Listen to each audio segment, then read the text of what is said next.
Muito se fala que é importante a gente ter uma alimentação balanceada, né? Com arroz, feijão, carne, entre proteínas, carboidratos. Mas a mesma coisa acontece com as plantas. Quando a gente tem um cultivo comercial, na hora da gente fazer um planejamento de nutrição, é fundamental pensar também numa nutrição balanceada durante todo o ciclo daquela cultura. Vamos falar o que seria isso e como que a gente pode melhorar esse balanceamento de nutrientes para as plantas.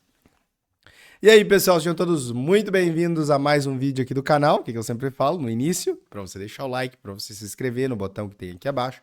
E é claro, se quiser se tornar um membro do canal e ter acesso a vídeos exclusivos, também tem essa opção aqui abaixo. Vamos lá, vamos falar sobre isso então? Adubação balanceada. O que é isso? Como que a gente pode melhorar esse manejo nutricional que a gente sempre está falando aqui no canal? Então, todos devem pensar a adubação de uma cultura agrícola ao longo do ciclo. Então, você vai ter tanto culturas agrícolas que têm ciclo mais curto, vamos pegar, por exemplo, um alface. Um alface tem um ciclo ali de 30 dias, certo? Vamos pegar uma outra cultura agrícola. Banana, videira, qual que é o ciclo dela? 365 dias, é uma cultura perene. Então, obviamente, o balanceamento de uma cultura de 30 dias vai ser diferente de uma cultura de 365 dias. Geralmente, essa aqui eu vou ter 3 períodos. Eu vou ter o período do plantio, eu vou ter o período da formação dessa planta e vou ter o período da manutenção nutricional. Então, 3 períodos. E aqui eu vou ter só o período de plantio, geralmente. Às vezes, quando muito, uma adubação foliar, né? Então, assim, é nesse sentido que nós devemos começar a pensar. Muitas plantas variam muito sua necessidade nutricional. Variam muito de planta para planta ou de cultivo para cultivo, como também ao longo do seu ciclo, em determinados períodos, vai necessitar de mais de um nutriente. Eu vou mostrar aqui alguns gráficos, algumas pesquisas para vocês. Nosso objetivo enquanto engenheiro agrônomo, se você é um engenheiro agrônomo, consultor, como produtor rural, trabalhando dessa maneira técnica. Eu sempre falo, sou engenheiro agrônomo, então eu trabalho com números aqui. O nosso canal é um canal destinado à agricultura profissional, uma agricultura intensiva, né? Não uma agricultura exploratória, mas uma agricultura intensiva de alta produção. E a gente tem que disponibilizar o que a planta precisa para expressar seu máximo potencial genético.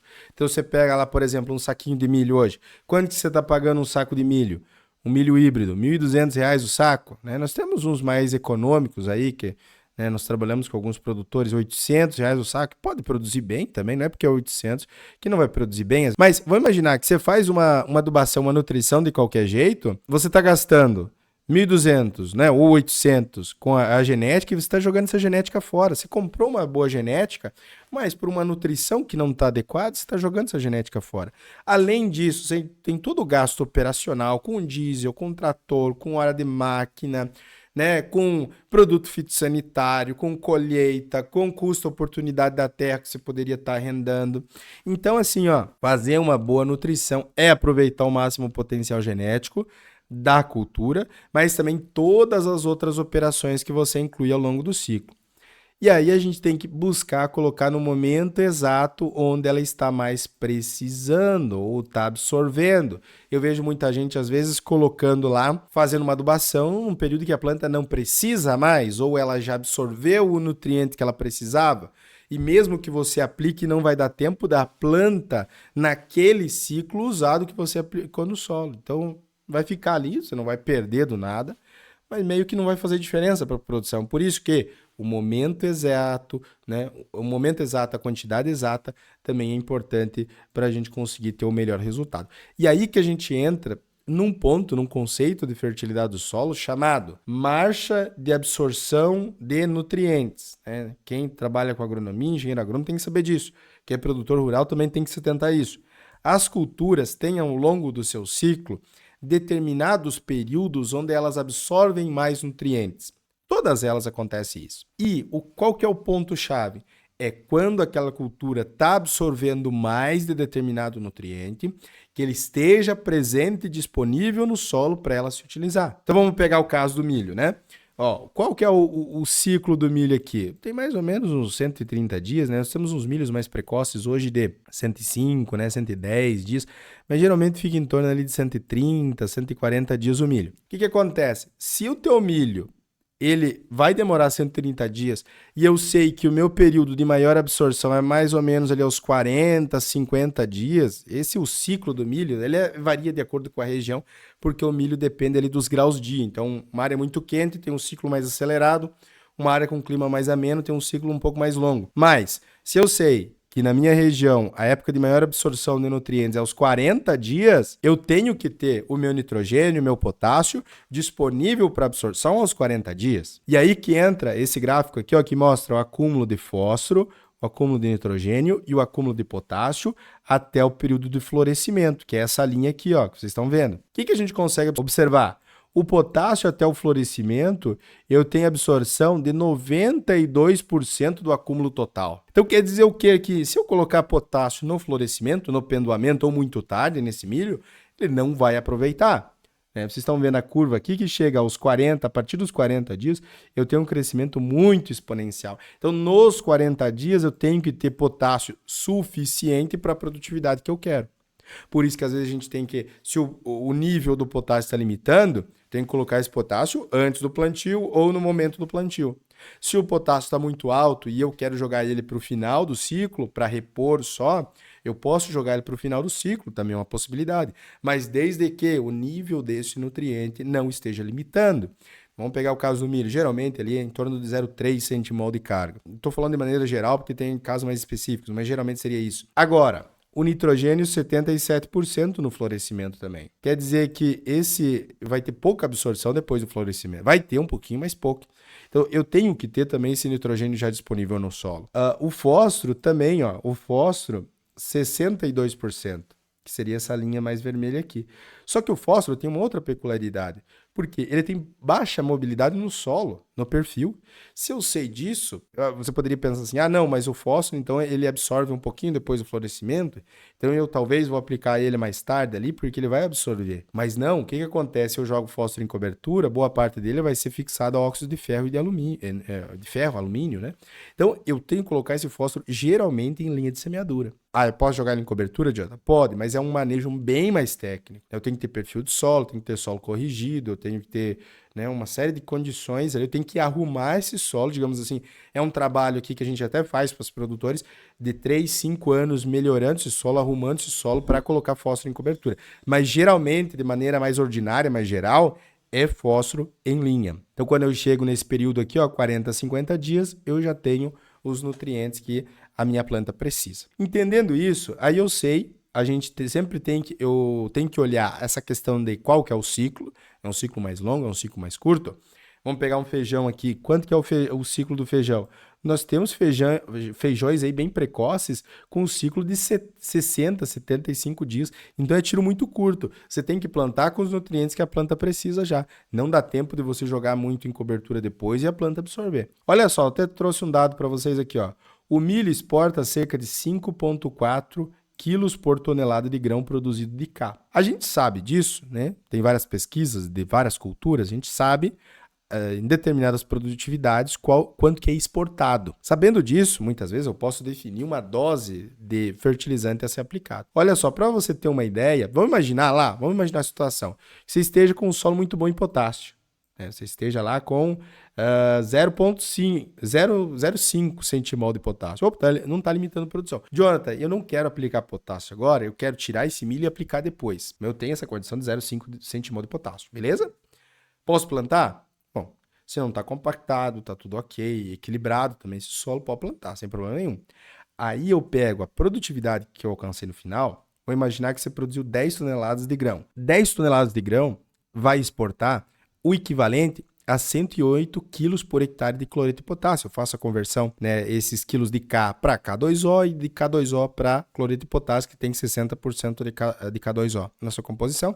Então dá aproximadamente 108 quilos por hectare de cloreto de potássio. Você tem como pegar esses 2 sacos aqui de cloreto e jogar depois o milho. Tem milho com braquiária, por exemplo, pode pegar e aplicar nessa braquiária depois. Às vezes dá para aproveitar até aplicar um pouco de nitrogênio ali, já explodir aquela braquiária. Mas veja que é um manejo que a gente vai analisando a situação da área. Eu trouxe para vocês também aqui para exemplificar mais essa marcha de absorção de nutrientes, esse caso da absorção dos principais nutrientes para a uva de mesa, uma pesquisa feita pela Yara, lá na África do Sul.